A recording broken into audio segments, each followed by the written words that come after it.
भाई, स्वागत है इस शो में। नरेंद्र तनेजा जी, सबसे पहले आपका एक व्यू लेना चाहेंगे। कल हम धुआंधार तेजी देख रहे थे, आज प्राइसेस वापस थोड़ा हल्के हुए हैं। हर रोज कुछ ना कुछ डेवलपमेंट हो रही है। कभी ईरान का रुख काफी सख्त नजर आता है और अब यूएस ने जो स्ट्रैंडेड ईरानियन क्रूड ऑयल को फ्री करने की बात कही है, उसके बाद वापस से थोड़ा सा प्रेशर प्राइसेस में आया है। ये जो डेवलपमेंट्स हो रही हैं, जो स्टेटमेंट यूएस की तरफ से, इजराइल की तरफ से या फिर ईरान की तरफ से आ रहे हैं, कैसे एनालाइज आप करते हैं, क्या व्यू है?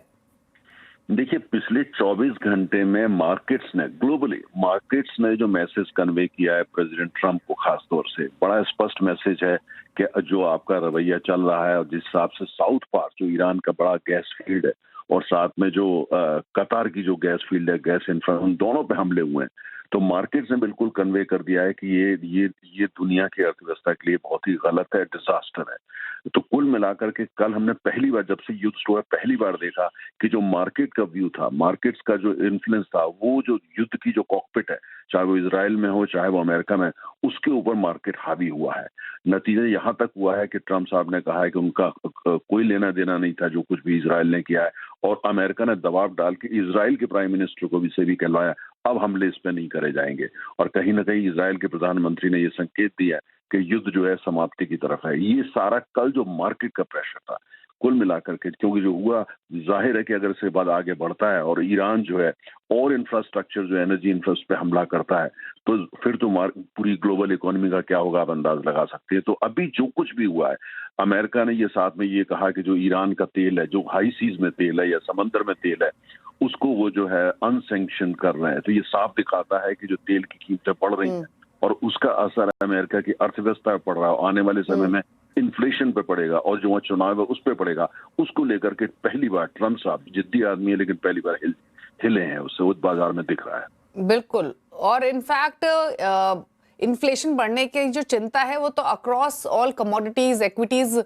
तनेजा जी, हम देख ही रहे हैं। अच्छा, एक चीज और बताइए, अब जो यूएस के ट्रेजरी सेक्रेटरी स्कॉट की तरफ से स्टेटमेंट आया, उन्होंने कहा है कि जो सैंक्शन ईरानियन क्रूड ऑयल था, ये वापस जब ग्लोबल मार्केट्स पे आएगा तो जो प्राइसेस हैं वो एटलीस्ट अगले 10 से 14 दिन तक कैप्ड रह सकते हैं। आपका व्यू प्राइसेस को लेकर क्या है? क्या रेंज आप अगले कुछ दिनों में देख रहे हैं? डेफिनेटली, जैसे आपने क्लियरली कहा कि डेवलपमेंट्स क्या होंगी उस पर काफी निर्भर करेगा, बट स्टिल अभी के हालात में कैसा क्या लग रहा है आपको?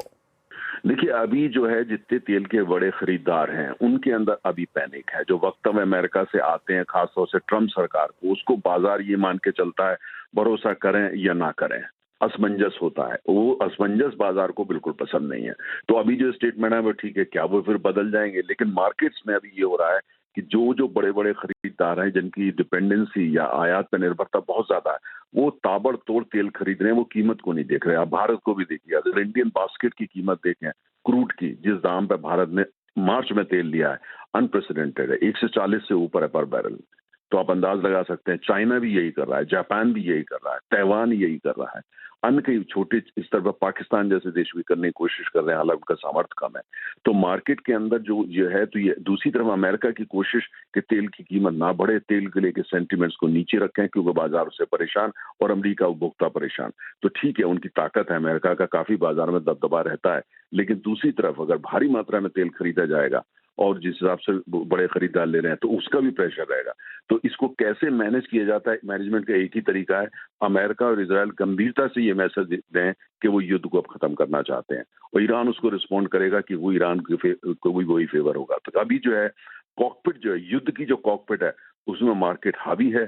ट्रंप साहब पीछे हुए हैं, इजराइल पीछे हुआ है। अगर यही रवैया रहता है तो कीमतें नीचे जाएंगी। लेकिन अगर वापस ट्रंप साहब आ जाते हैं, कहते हैं मार्केट्स कुछ नहीं होता, इजराइल कहता है उन्हें ट्रंप साहब की भी परवाह नहीं है, तो फिर तेल फिर ऊपर जाएगा। जी, शुक्रिया तनेजा जी, इस पूरे मैटर को सिंपल सरल शब्दों में समझाने के लिए और लाइक्लीहुड बताने के लिए।